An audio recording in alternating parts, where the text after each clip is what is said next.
Okay, the title of what I'm going to be speaking on today is basically called The Seventh-day Adventist Church Could Be Working for the Devil. Now, this is something a conclusion I came to just by watching some videos, and I have to admit one of them I watched was by someone called Larry Wessels, who seems to be against a few sort of organizations, religious organizations on the internet. And basically what I thought of writing this before I watched what he was saying.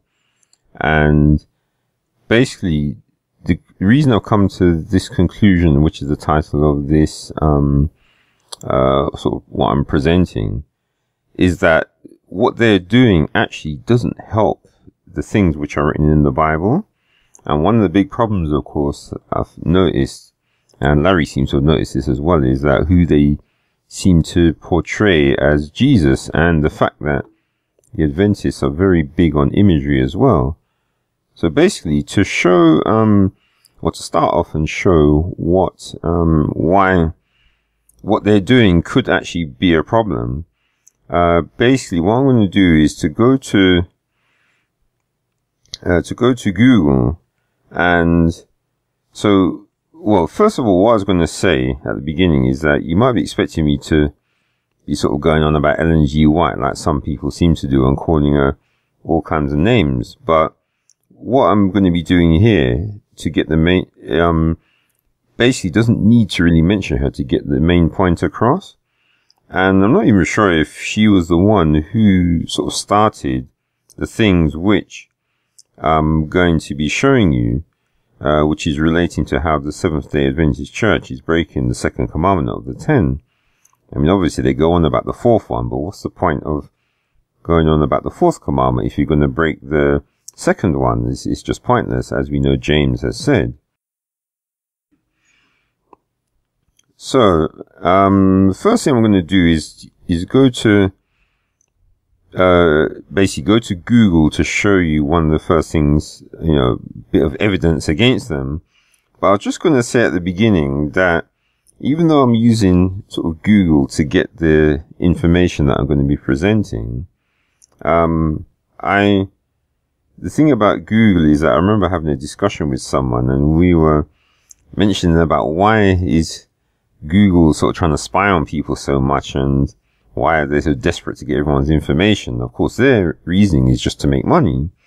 But what we realize is that the devil, of course, even says in the Bible that he's not omnipresent. So, of course, if he wants to have information about what people are doing in the world, the easiest thing for him to do is to get an organization to actually do that for him. And then all he's got to do is sit in the computer and then read all the data coming through. And then he can sort of, well, try and be similar to God in terms of knowing what people are doing. And the reason why we know that devil's not omnipresent, and the first sort of Bible verses I'm going to present is actually in Job 1 verse 6 and 7, which says, "Now there was a day when the sons of God came to present themselves before the Lord, and Satan came also among them. And the Lord said unto Satan, Whence comest thou? Then Satan answered the Lord, and said, From going to and fro in the earth, and from walking up and down in it." So that basically shows you Satan admitting himself that he has to actually go to and fro. So he's not sitting in one place and seeing everything. He has to actually go to and fro. And then the other thing it implies is that he says he's got to walk up and down. And of course, when you walk, that's when you want to observe things closely. Because of course, when you're flying around, it's hard to sort of, examine individual things. But obviously when you're walking, you can put more attention on what's happening. And so the devil's pretty much saying that this is how he investigates. He goes to and fro, which is like flying or teleporting, and then walking up and down, which is when he wants to investigate something a bit more closely. So that's why we were thinking that Google, with all of their trying to spy on people, is such a big thing for the devil, because of course now he can use their electronics and all their software to actually help to keep tabs on what people are doing. Okay, so first, so we're going to go to Google and let's see.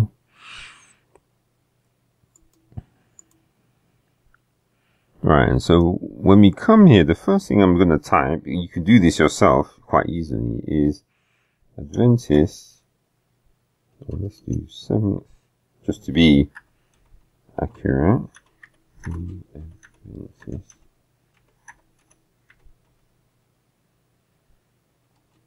Jesus. So now, okay, so you use a search, of course, you get the usual text, but what we're after is not the text, it's the images. So now, yeah, this is the main thing that we're after, and that is all of the imagery relating to the Seventh-day Adventists. And of course, they're going to tell you that, look, this is what Jesus looks like, and they're not even going to bother trying to say that he might look different from what they say, but no, they'll just keep permanently pushing these pictures on people and not even trying to correct themselves. Now, of course, people looking at pictures like this will think to themselves, well, maybe the Adventists are right and that it's Jesus looks like this, and for some reason, conveniently, it's all the European-looking people that he seems to prefer as well. So, yeah, you could believe that if you wanted to. But the problem is that the Bible says something different from what they're showing here. So let's go through it. So basically, these are the verses I'm going to be going through. So first one is Leviticus 13 and 31, which says, "And if the priest look on the plague of the scall, and behold, it be not in sight deeper than the skin, and that there is no black hair in it, then the priest shall shut up him that hath the plague of the scall 7 days. And then 13 and 37 says, "But if the scall be in his sight at a stay, and that there is black hair grown up therein, the scall is healed, he is clean, and the priest shall pronounce him clean." So there you have God giving Moses the information about leprosy and making it plain that when they don't have leprosy, the hair is black, and that's what you're looking for. And so when we look at these pictures, oh look, he's got brown hair, so that's unfortunate. Well, that no, I think that's brown anyway. So they're showing all these pictures of so-called Jesus with brown hair, when we know from God that the Israelites had black hair. Because, of course, if the hair was brown, then God would have said that if it was brown hair, you know. So that's strike one. So let's keep going. And so now, even Jesus himself is going to jump in to defend his, what he looks like. And so this is Matthew 5 and 36, which says, "Neither shalt thou swear by the head, because thou canst not make one hair white or black." And so here he's telling you plain that when he's there talking to the Israelites and the people of that region, and he's telling them that the hair, they themselves can't make their hair white or black. That obviously the color that it grows at. Now, if they all had brown hair, he'd say white or brown, but no, Jesus himself said white or black. So he knows that the Israelites have got black hair, which means his hair is obviously black as well, because he's not going to be there talking to a bunch of people when he's got brown hair and telling them that they can't make the hair black or white, because then they look at him thinking, okay, he's got a problem here, because his hair is brown, like all you see in all these pictures, and then he's telling them that you can't make the hair black. Now, of course, someone clever might say, oh, maybe he's the only one that had brown hair. Yeah, well, then they still think that wouldn't make sense, because then shouldn't he mention his brown hair as well and not just say black? So now Jesus has given his evidence, so let's keep going. So now this is Revelation 6 and 12, and this is the Apostle John, and it says, "And I beheld when he had opened the sixth seal,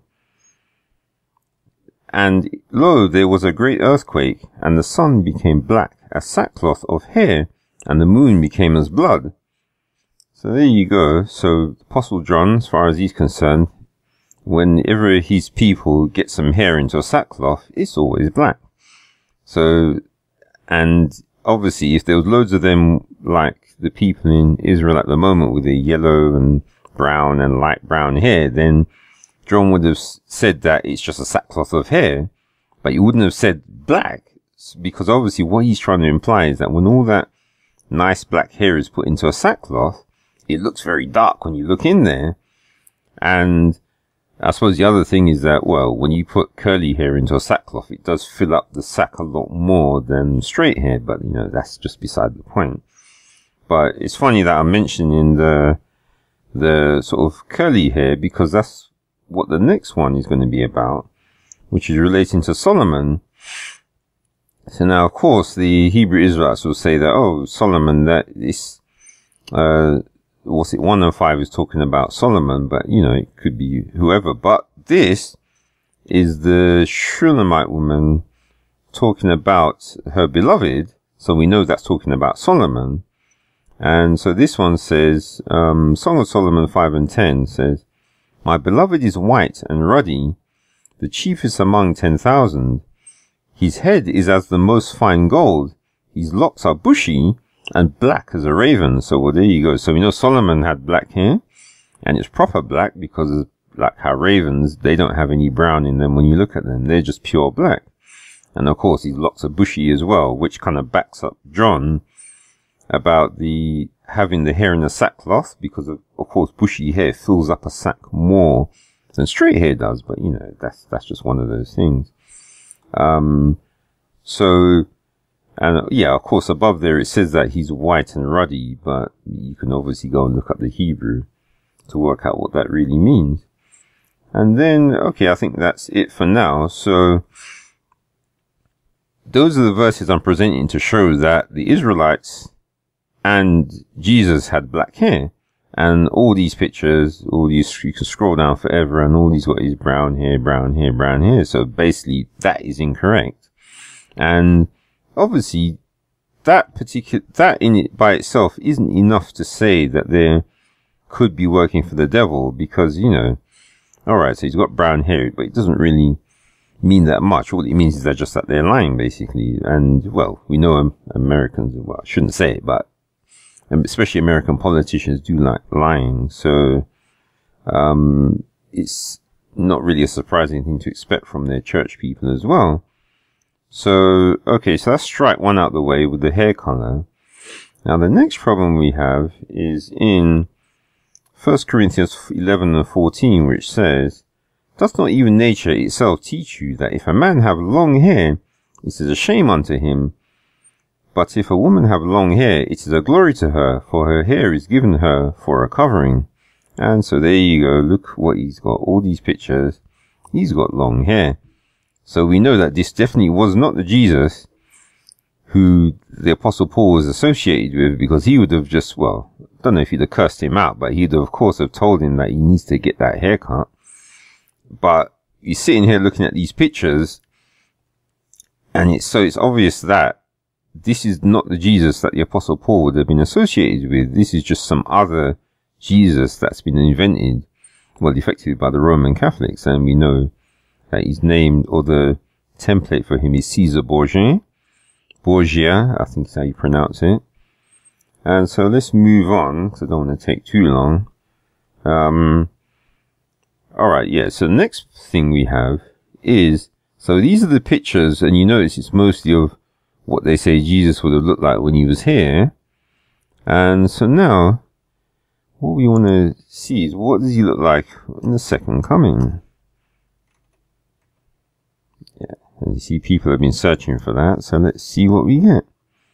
Alright, so we got lots of bright comings and lots of Europeans in the pictures, as you'd expect, because they, of course, feel that they're the ones who are going to be saved the most, whereas I presume all the other nations, we're just going to get burned, but, you know, that's how it is. And so if we look down, what we're looking for is what Jesus looks like. And so this picture's obviously second coming, and guess what? They've got him with the long hair, and it's brown as well. Now, this is the thing, the Bible, we know from what the hair of the Israelites was like, that it was black. So he would have had black hair on this earth, because he said it, black hair himself. But when it comes to what he looks like once he's returned back to heaven, we have the good old Apostle John obviously has seen him. So this is the evidence that we should be using, is whatever the Apostle John says. And let's see. Yeah, see, if we look, this picture definitely says Seventh-day Adventist. See, Seventh-day Adventist artist. So that's guaranteed. This is how Seventh-day Adventists expect him to look when he returns. But guess what? We're going to see what he's really going to look like. And so now we're going to use some verses that the Hebrew Israelites like to use again, incorrectly. But this time we're going to use it correctly to show what he actually looks like. And so this is Revelation 1:12, which says, "And I turned to see the voice that spake with me, and being turned I saw 7 golden candlesticks, and in the midst of the 7 candlesticks one like unto the Son of Man, clothed with a garment down to the foot, and girt about the paps with a golden girdle. His head and his hairs were white like wool, as white as snow, and his eyes were as a flame of fire, and his feet like unto fine brass, as if they burned in a furnace, and his voice as the voice of many waters." So there you have it. That's what Jesus looks like in his final eternal form. And obviously what he's going to, and well, okay, I'll carry on to the next part, because it's the next part that's more relevant to what these pictures are supposed to be showing. So this is Revelation 19:11, and it says, "And I saw heaven opened, and behold, a white horse." So heaven's open, but no white horse. "And he that sat upon him was called Faithful and True, and in righteousness he doth judge and make war. His eyes were as a flame of fire," like described above, so no flame of fire there. As you can see in these pictures, still no flame of fire. No. So that's all incorrect. "And on his head were many crowns, and he had a name written that no man but he himself knew." So, okay, no many crowns. Oops. Don't want that. So no many crowns there. Oh, sorry, this is Mormon. Oh no, that's Mormon. So yeah, this one's, that's funny. So that's the Adventist one. Didn't even notice this, you know. So that's the Adventist one. And doesn't say what that one is.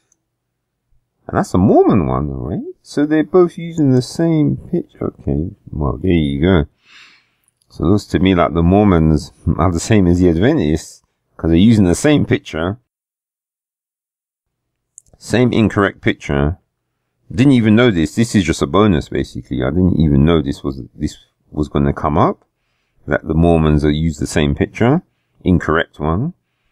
And so the important thing is, you can see plainly from the Bible that these pictures are all fake.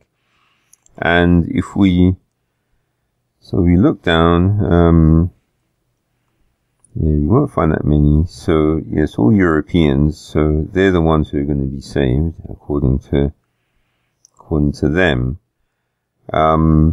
Yes, okay, so that's, yeah, so he's got a crown there, but of course he's got the brown hair again.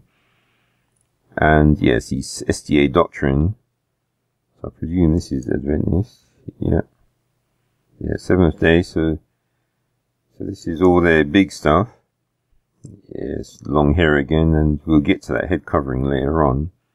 So as you can see, all incorrect, but still, you could still say that they're just mistaken. They just, you know, told a couple of lies, and could get forgiveness for that. And, but still nothing there where you'd think that they would be working for the devil, admittedly. But what we do is, if you hang in there, then you'll find out eventually what my point is. So this confirms that when he returns, all these pictures that the Adventists have of what he looks like on his return, they're all incorrect. And that's guaranteed because of what the Bible says. And it doesn't matter what Bible you get, they're all going to say pretty much the same thing. So now, right, yeah, so now the next part we come to is actually, I should have put this the other way around, but anyway. Okay, so the next thing we're going to go on to is basically something that, of course, well, you're seeing that there's all these images, and especially the part where it said about how, which one was it? It actually said that it was by an Adventist artist. So, of course, what that means is they have artists. Yes, the Seventh-day Adventist artists. And, of course, what an artist does is they draw pictures. And the thing about it is that, obviously, the drawing of pictures, you have to decide, is it something that God wants or is it something that he's against? And that's what we're going to find out next. So, of course, this is Numbers 3 and 52, which says, Then ye shall drive out all the inhabitants of the land from before you, and destroy all their pictures, and destroy all their molten images, and quite pluck down all their high places. So there's God plainly telling you that if the children of Israel roll into a place, and whatever's left behind, if there are any pictures there, then they should be destroyed. So, of course, if God sent the children of Israel to roll over America, and all these Adventist pictures were up that they painted, etc., then, of course, God would tell them to just destroy them. So, but now, because it seems as if God isn't doing much in the world at the moment, now they can bring their pictures in, and they'll just have to wait for them to be destroyed when he makes his return the next time. And this is where sort of I saw something that Larry Wessels was doing when he was visiting like an Adventist sort of convention or something like that, or expo, I think it is. And as he was going round, he was basically looking at some of the things that they had, and guess what? Yes, they actually had pictures up. So there you have it. So if the children of Israel had to invade and they came to this expo, the commandment from God would be that these pictures, which are on the wall at this expo, would have to be destroyed. And that would be a commandment from God, because he knows how these fake pictures can really make people have a wrong idea of what's going on.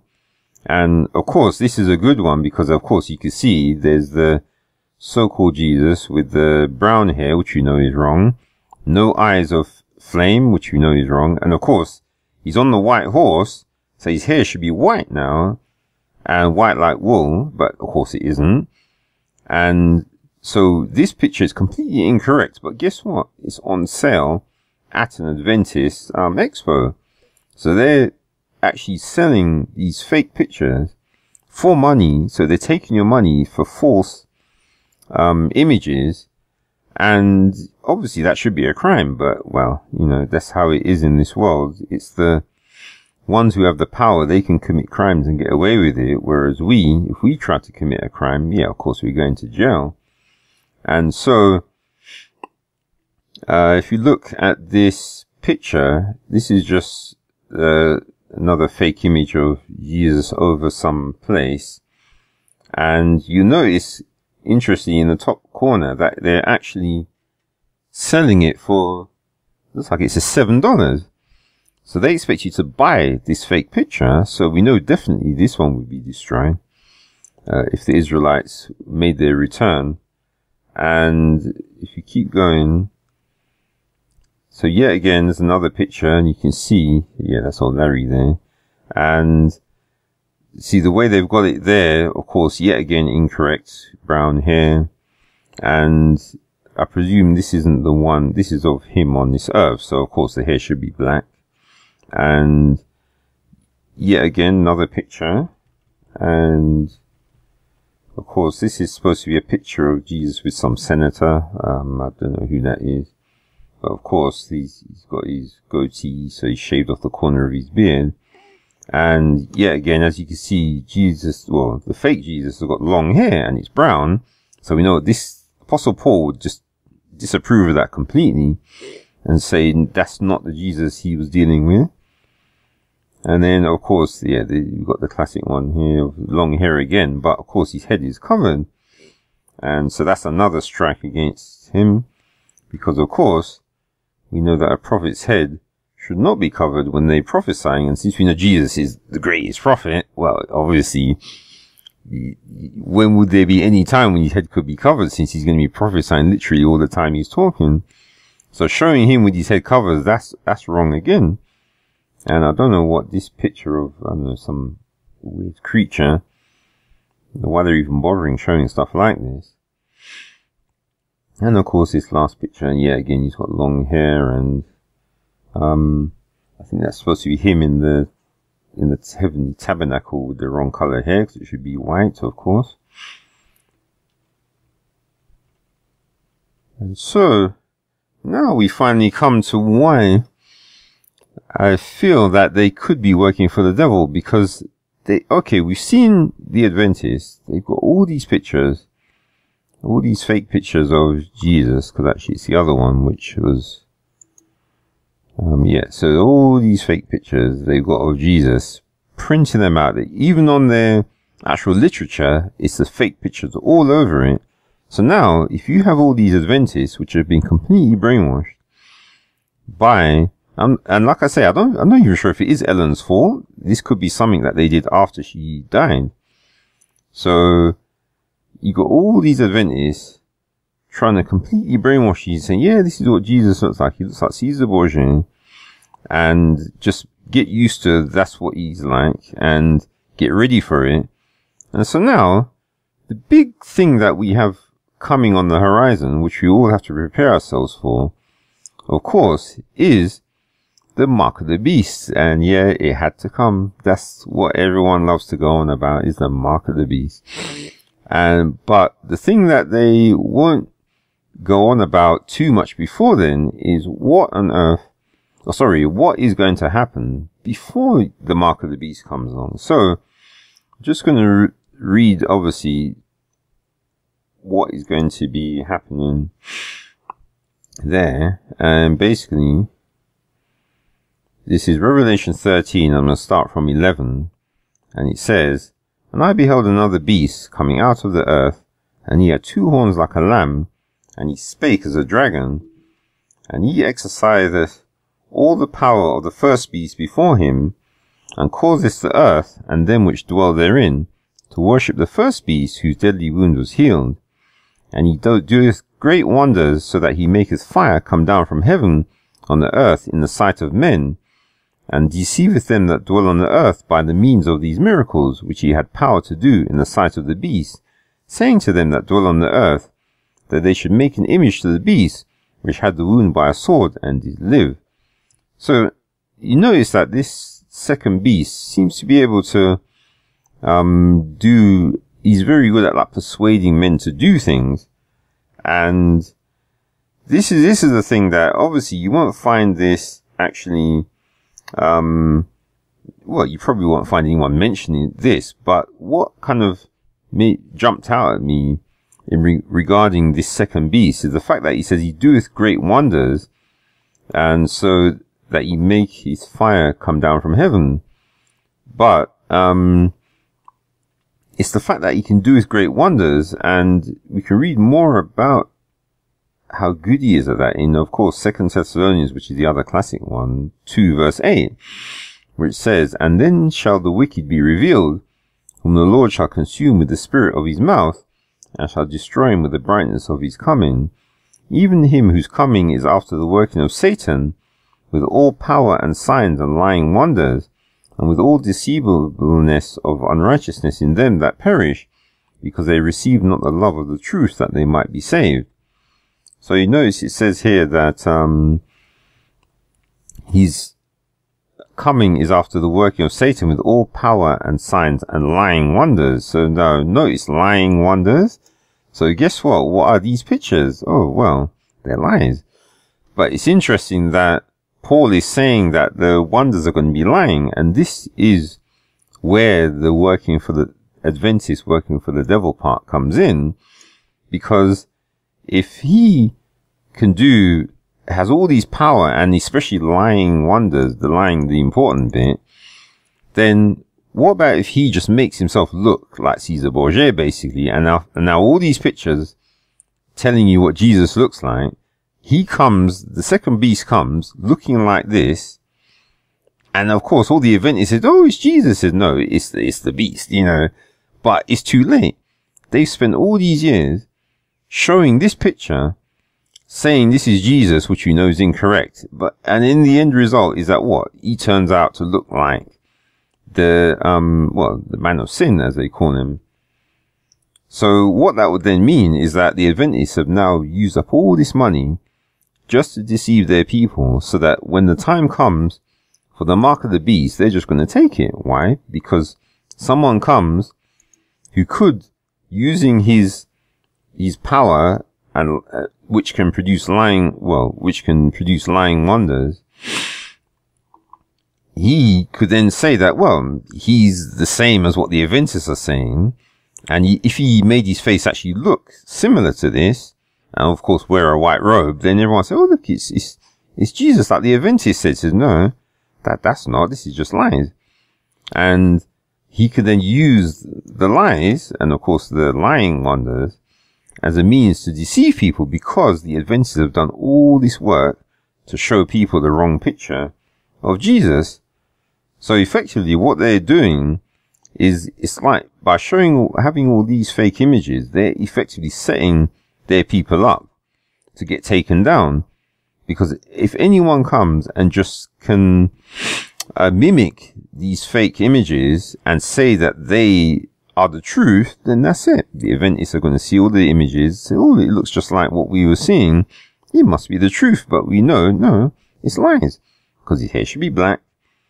And when he comes back, of course, his hair should be white. And his eyes should be like a flame. But no, the Adventists, they don't want anyone to know the truth, which is in the Bible anyway. And because of the lies that they're pushing out, it's a potential that this second beast and the man of sin could actually take advantage of what the Adventists are doing in order to help. So they're actually assisting, they could actually be assisting the Satan when it comes to deceiving people by using deceptive images. And that's what I'm simply trying to say. So these incorrect images can actually help the devil in what he's trying to do when it comes to deceiving people. And the thing about it is that, of course, you could bring this to an Adventist, but what you probably find is that most of them will just ignore what you're saying because, well, in reality, they just don't care. And that's what you'll find with a lot of Christians as well. I'm just checking something. Yeah, so basically, they're saying, like I said, showing with these other pictures about the second coming, that these pictures are wrong, but you can tell the people who draw them, they basically don't care. They could care less about what God has told these prophets in the Bible. They act as if what God has told these prophets is just rubbish, basically, and that whatever they've invented, that's what is the truth. But no, that's not the case.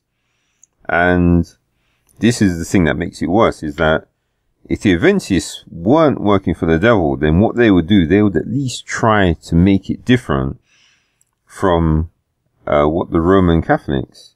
Yeah, I didn't even realize that this is actually a Catholic in this one talking about it, because they're the one who came up with the image because of using Caesar, one of their popes.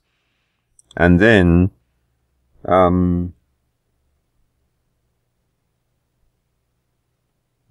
yeah, and so the Adventists are just using the same imagery that the Catholics do. And yet the Adventists will go on about how the Catholics, the Pope is the beast and this, that and the other, but then they'll use their same fake images which are not from the Bible. So then you have to wonder yourself, who is the beast or working for the beast? Is it the Catholics or the Adventists? And so I'm just going to finish this off now. What it is, I'm just looking at some notes that I wrote down. And this is the other problem we have, of course, is the fact that things are so cozy in this life. So what people think is that when they're having a comfortable life, that if the life is comfortable, that means that God is working with them so that anything that they then do or think of must be correct.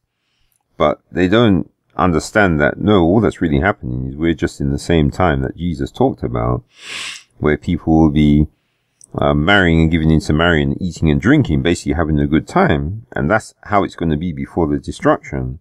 So all this is just is just basically, well, you could say fulfilling the prophecy that Jesus came up with.